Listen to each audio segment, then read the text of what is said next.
La première question. Dit-on bon appétit à quelqu'un à qui on vient de servir à manger? Évidemment, bien sûr, je pense bien. La réponse est faux.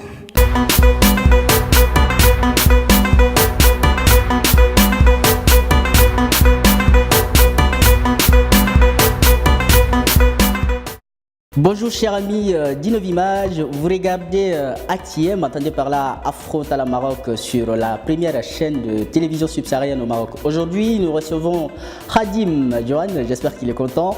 Il est l'un des leaders emblématiques de la vie associative de la ville de Fès et il est aussi le président de la communauté sénégalaise.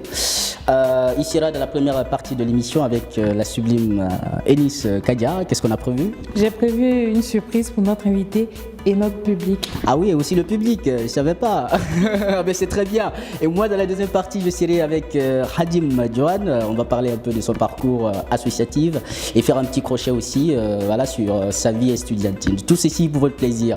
Nous sommes très très bien accompagnés par le réalisateur Emmanuel Bigoto-Gondier et Paulin Bonodé est là pour le son. C'est toujours un réel plaisir d'être avec vous les amis. Bienvenue.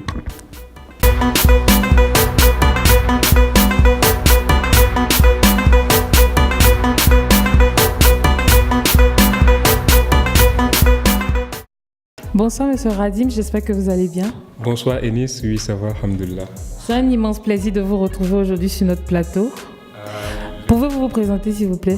Oui, le plaisir est pour moi. Bon, pour la présentation, je m'appelle Khadim Johan, je suis de nationalité sénégalaise, je suis actuellement doctorant en chimie organique en co-tutelle entre l'université Sidi Mohamed Ben Abdallah de Fès et l'université Cheikh Anta Diop de Dakar.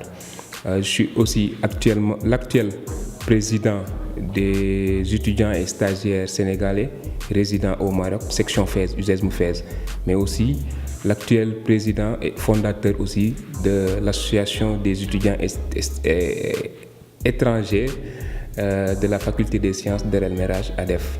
Donc c'est ce que je peux dire sur ma présentation. Ok, super. Avant de commencer l'interview, je veux qu'on fasse un petit test de savoir-vivre de bonne manière. Rien de bien compliqué. J'espère que ça pourra aller. J'espère bien. J'espère que si vous dites que c'est rien de compliqué, je vous fais confiance. Non, c'est rien de compliqué. Le test consiste à répondre de pas vrai ou faux aux différentes questions que je vais vous poser. D'accord, il n'y a pas de souci. Ok, la première question. Dit-on bon appétit à quelqu'un à qui on vient de servir à manger?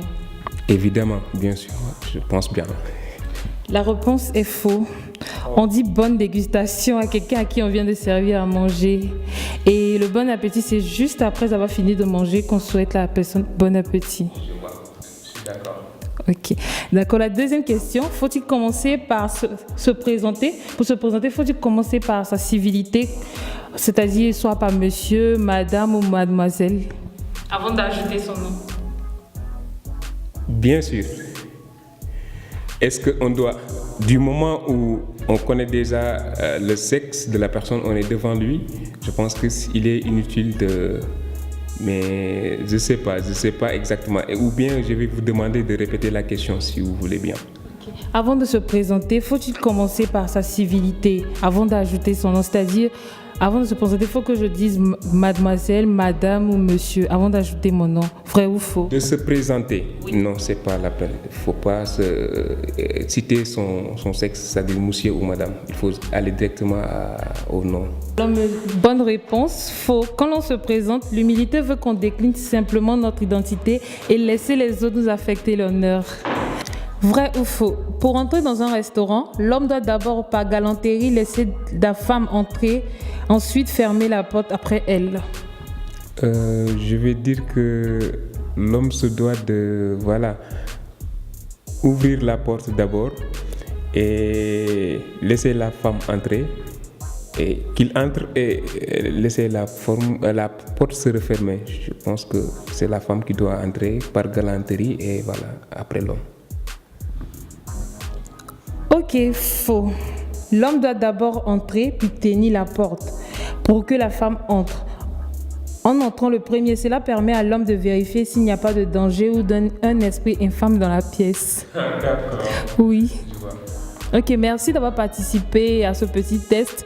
J'espère que vous avez aimé et que ça a servi au public et aussi à vous. Les remerciements me vont droit au cœur et c'est à moi-même de vous remercier. En tout cas, j'ai beaucoup appris avec vos différentes questions. Merci à vous aussi. Ça a été un réel plaisir.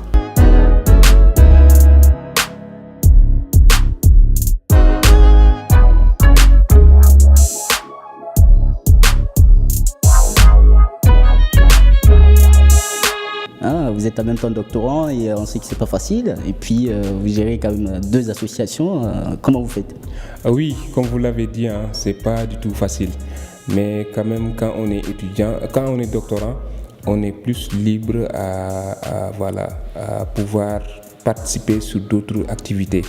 Bon, voilà, je dirais pas qu'on a l'autorisation, mais on peut se permettre de temps à autre de s'absenter pour répondre à des choses, je vais dire, très utiles pour le bien-être de tout un chacun. Très bien. Vous êtes le président d'une grande communauté quand même, à l'occurrence de la communauté sénégalaise. Dites-nous brièvement comment vous en êtes arrivé là. Oui, bon, je vais pas mentir, hein. Quand je suis arrivé sur Fès en 2013, de 2013 jusqu'à 2015-16, j'étais enfermé sur moi-même, c'est-à-dire sur mes études, la fac, la maison, c'est tout. Une fois, j'ai fouetté la page Facebook et j'ai vu une annonce de la Sésame qui faisait appel à la journée d'intégration, et le titre de la journée m'a beaucoup captivé parce que ça parlait directement, ça s'adressait directement aux étudiants, ce que les étudiants sont en train de vivre dans les facultés. J'ai fait le déplacement, j'ai pris la parole, j'ai parlé, et voilà. Après, j'ai beaucoup aimé cette activité, raison pour laquelle je me suis dit qu'il est temps que je m'engage aussi auprès de ma communauté, la communauté sénégalaise. Et c'est en décembre 2017 que je me suis approché du bureau. J'ai assisté, j'ai vu qu'il y avait des places vacantes. J'ai pris le poste de relations extérieures et 4 mois après, c'est-à-dire en avril, il y a eu l'Assemblée générale. J'ai postulé pour être président et jusqu'à ce jour. Oula. Ah ouais, c'est quand même impressionnant, hein. À l'espace de 4 mois, on devient président. C'était quoi la magie? Qu'est-ce qui a marché? Oui, en fait, c'était pas du tout facile parce que j'ai trouvé le bureau, il n'y avait que 4 personnes dans le bureau. Et quand je suis arrivé, les personnes sont venues. Il y a eu encore plus de motivation. C'était pas du tout facile, mais comme j'ai l'habitude de le dire, que ce soit des associations ou quoi que ce soit dans la vie, quand on se met dans quelque chose, il faut se donner les fonds de réaliser ce qu'on veut et les moyens. Il faut être sérieux, quoi. Je pense que c'est ce sérieux qui a fait le résultat qu'on a eu avec le bureau précédent. Et quand on a voulu être président aussi, il n'y a pas quelqu'un qui a été contre. Donc ça a été très facile. J'étais le seul candidat en tant que président et tout le reste du bureau m'ont soutenu. Et voilà, il y avait seulement 3 personnes qui ne pouvaient même pas du tout rester dans le bureau, qui sont partis. Presque tout le reste sont restés aussi dans le bureau. En tout cas, cela peut découler aussi de la façon dont vous traitez vos compatriotes, hein, comme le dit Gandhi dans une de ses citations. À une époque, le leadership résidait dans les muscles. Aujourd'hui, il réside dans la façon de traiter les gens. Est-ce que quelque part, c'est pas votre rapport avec vos compatriotes, comment vous êtes avec vos compatriotes? Exactement, vous avez parfaitement raison à ce niveau. Et la preuve, c'est que voilà, j'ai beaucoup appris et je continue d'apprendre beaucoup avec les nouveaux étudiants. Et pour seulement appuyer ce que vous venez de dire, actuellement dans mon bureau, je peux dire qu'il y a 5 jusqu'à 6 nouveaux étudiants. Pourquoi ils ont rejoint le bureau? Parce qu'ils ont été bien accueillis. Ils ont trouvé des grands frères, des grandes sœurs qui partagent tout avec eux et ainsi de suite, qui les a stabilisés dans le domaine des études, dans tous les besoins. Le bureau a été là pour appuyer les nouveaux étudiants. Donc, j'aurais préféré qu'ils soient là pour témoigner mes dits actuellement. Et voilà, ça rejoint ce que vous dites. Voilà. D'accord. En 2 mots, quelles sont actuellement les difficultés que vous rencontrez dans votre rôle de président de la communauté sénégalaise? En 2 mots. Oui, vous savez, c'est pas du tout facile. Même s'il y a beaucoup qui vous apprécient, on ne finira jamais de recevoir des critiques. Mais ça va dans la bonne vision de se rectifier, d'essayer d'être toujours meilleur dans ce qu'on fait. Et moi, ce qui me fait mal, c'est que je préfère rester juste une année. Et seulement cette année-là, je sais que tout ce que je veux réaliser pour ma communauté, je ne pourrai pas. C'est ça qui me fait mal au fond de moi.